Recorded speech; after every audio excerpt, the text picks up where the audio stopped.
Lectura del libro de los Jueces, capítulo 2, versículos 11 al 19. En aquellos días los israelitas hicieron lo que desagradaba al Señor, dando culto a los ídolos. Abandonaron al Señor, Dios de sus padres, que los había sacado de Egipto, y siguieron a otros dioses de los pueblos de alrededor. Los adoraron y provocaron la ira del Señor. Abandonaron al Señor y dieron culto a Baal y a Astarte.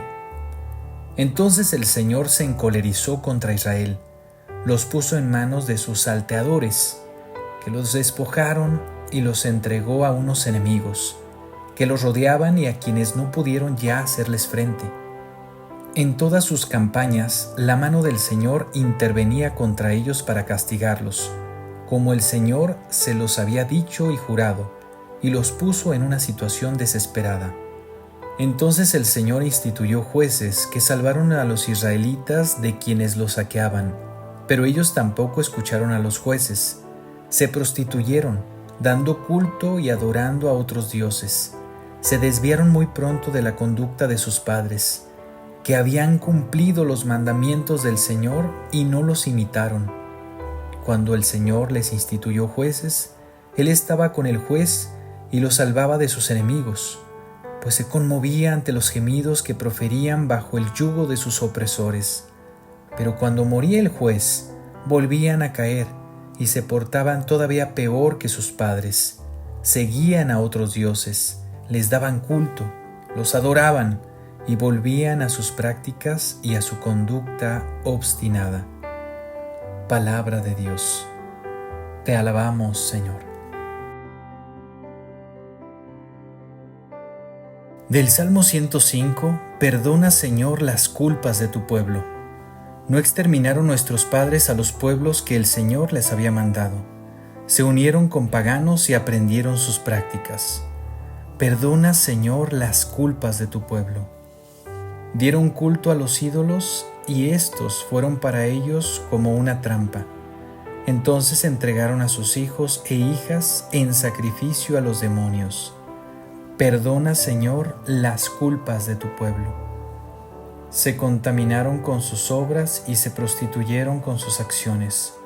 Por eso el Señor renegó de su pueblo y estalló su enojo. Perdona, Señor, las culpas de tu pueblo. ¿Cuántas veces los libró? Pero ellos se obstinaron en su actitud. Entonces el Señor miró su angustia y escuchó sus gritos. Perdona, Señor, las culpas de tu pueblo. Lectura del Santo Evangelio según San Mateo, capítulo 19, versículos del 16 al 22. En aquel tiempo, se acercó a Jesús un joven y le preguntó: Maestro, ¿qué cosas buenas tengo que hacer para conseguir la vida eterna? Le respondió Jesús: ¿Por qué me preguntas a mí acerca de lo bueno? Uno solo es el bueno, Dios. Pero si quieres entrar en la vida, cumple los mandamientos. Él replicó: ¿Cuáles? Jesús le dijo: No matarás, no cometerás adulterio, no robarás, no levantarás falsos testimonios, honra a tu padre y a tu madre, ama a tu prójimo como a ti mismo. Le dijo entonces el joven: Todo eso lo he cumplido desde mi niñez. ¿Qué más me falta? Jesús le dijo: Si quieres ser perfecto, ve a vender todo lo que tienes, dale el dinero a los pobres y tendrás un tesoro en el cielo. Luego ven y sígueme. Al oír esas palabras, el joven se fue entristecido, porque era muy rico. Palabra del Señor. Gloria a ti, Señor Jesús.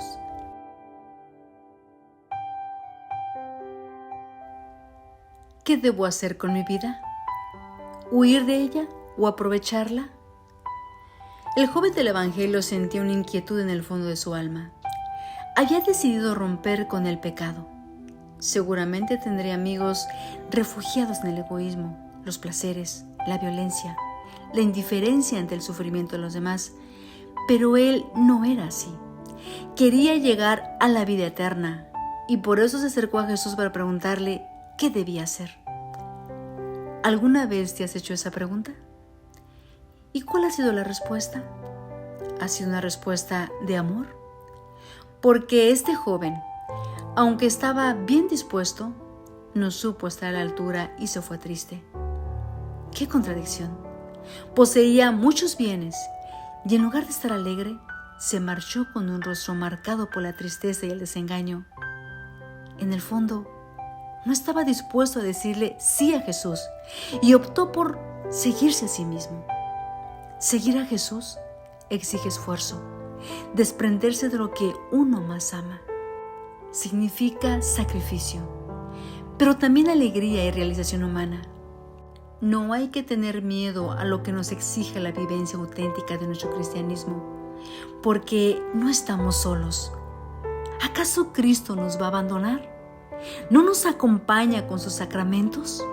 ¿No nos va a consolar cada vez que le hablemos en la oración? Seguir a Cristo es el camino para aprovechar bien la vida. Que tengas un bendecido y maravilloso día en compañía de Mamá María.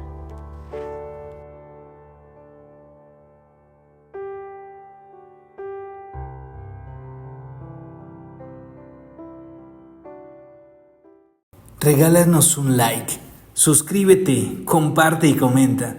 Y no olvides activar la campanita.